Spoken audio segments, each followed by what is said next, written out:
So really the best thing about this vehicle is the driving experience, the handling, the acceleration, and the traction. With the all-wheel drive system, it doesn't have any kind of torque steer when you really get down on it. It has a decent amount of sound. It's not obnoxious and loud and annoying, so it's not very loud. It has a nice little bit of a growl to the engine when you really give it a lot of when you really get down on it, but it's really pleasant in that regard because you feel that acceleration without all the loud noise and stuff. So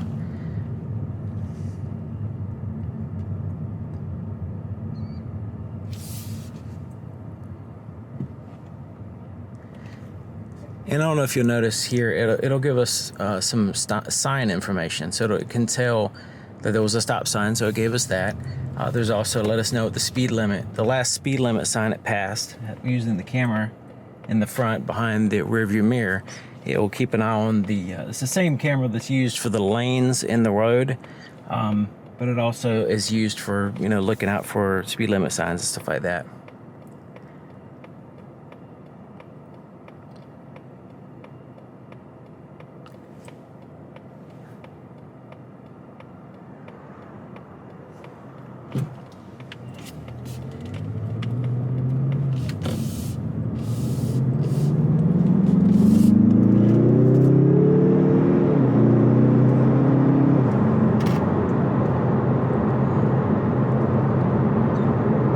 A nice acceleration while it's actually in gear, but when it switches gears, there's quite a bit of a lag. It doesn't switch gears fast.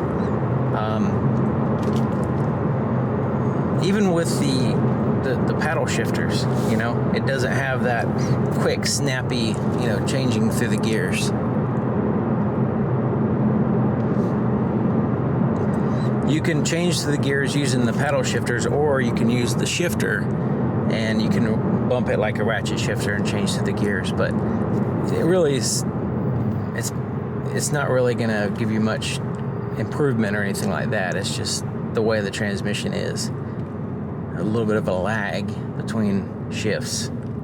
It's not a performance transmission, even though you have a performance engine.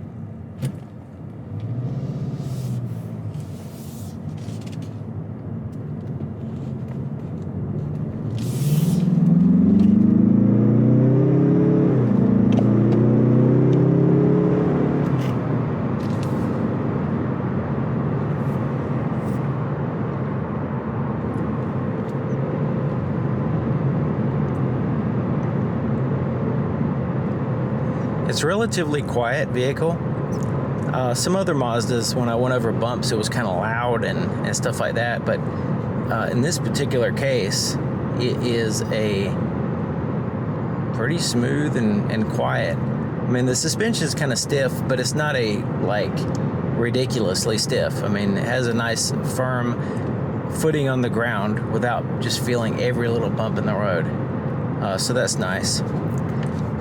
Now the adaptive cruise control works pretty good. It keeps you at a pretty safe distance between you and the vehicle in front of you, and it's a full speed adaptive cruise control. So when somebody comes to a complete stop in front of you, it will stop your vehicle, and then when they get out of the way, or if they accelerate, then you'll continue going to your set speed. So that's really nice.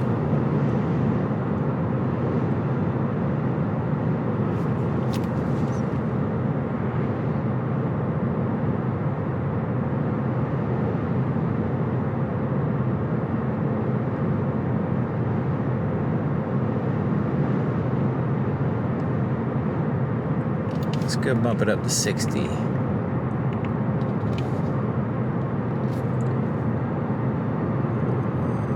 So you probably can't see it, but the heads-up display shows the last speed limit sign it saw, my speed, and the speed that the vehicle set at for the cruise control system. So there's a sign up here, it says 55. So when it passes that, it's going to change the speed limit sign on the heads-up display, also here as well. Sometimes you're just driving and you don't really know, you might forget to look for a speed limit sign. You're like, oh, what? You see a cop or something. You're like, wait a minute, what's the speed limit here? So this will give you some indicator. It's not always 100% accurate, but it does help having that feature.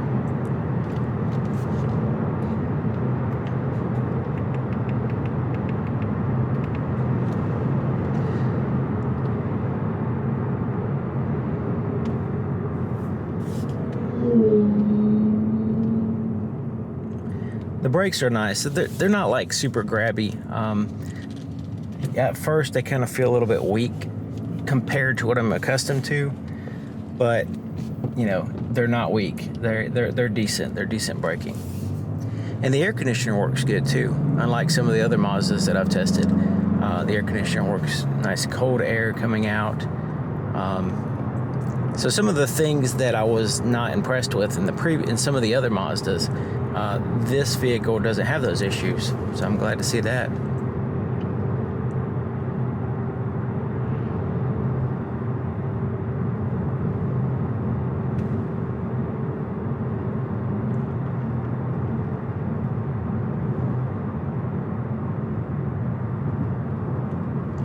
So there's nobody behind me. I'm just gonna kind of just wait till these cars pass. I'm gonna stop and just accelerate from a standstill so we can get in first gear.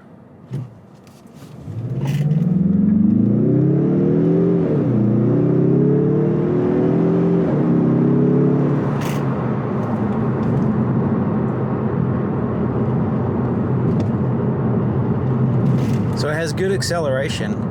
For a 4-cylinder, it's great acceleration. And it really does, it is fun to drive. Transmission kind of holds it back. You know, the whole transmission kind of takes away from the whole experience, but it's okay.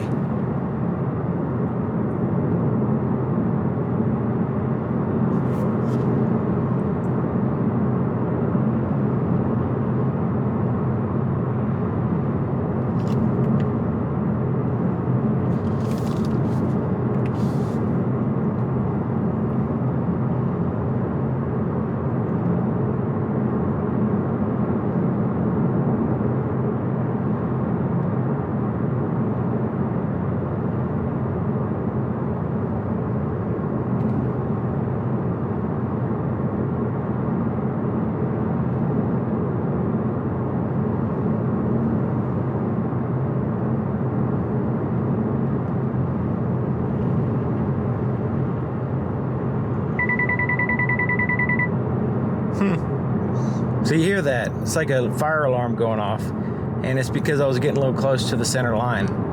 I wasn't going over the line. I wasn't like gonna run off the road or anything, but you know, it just has this abrupt, jarring alarm that pops up, and you know, not all that excited about that kind of thing. Because there might be something that you need to focus on, you know. Maybe there's somebody going to slam on the brakes right at that exact moment, and it wants to get your attention somewhere else. It's overpowering anything that you could be focusing on in order to get your attention, when it's not really a big deal, because it's not like I wasn't swerving, you know. I was just driving normally. I just got a little bit close to that line, or I was like, it perceived me being too close to the line. It wasn't really that big of a deal, but yet that's the kind of thing I was talking about in the main video, that, you know, there's distractions. Some of these buttons on the steering wheel, I have to like tilt my head to try to get at the right angle so I can see them during the daytime. There's buttons over here I can't even see over here. They're kind of in shadow and they're at an angle, and I don't even know what those buttons are. I would have to get used to the vehicle type thing. And memorize them, and then it would probably be okay. But in the meantime, I'm stuck with, you know, diverting my attention away from the road in order to accommodate the design of the vehicle.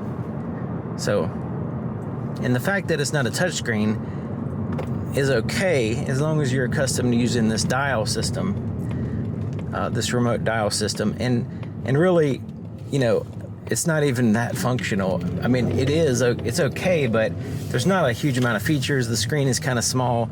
The camera's is great camera, but the screen kind of doesn't take advantage of the full thing. And but you know, it's all about the driving experience. Like I mentioned in the main video, you know, if you're looking at for comfort and convenience, you know, that's not what they designed this vehicle for. They designed it for, you know, that acceleration. Other than the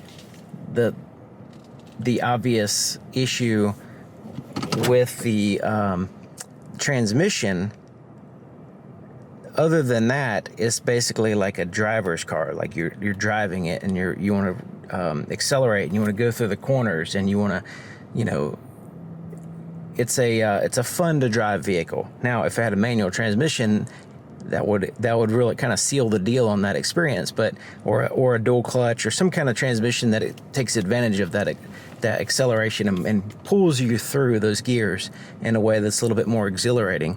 I think that would be better. But just overall, it's a fun to drive vehicle.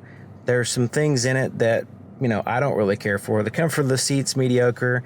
And, you know, some of the design features are similar to other Mazdas in which I've, you know, opined and complained about those particular features in the past. So I'll spare you on that. But I have a night video. I've got a main video talking about all the features. And this is the test drive video. So thank you for watching, and I'll see you guys next time.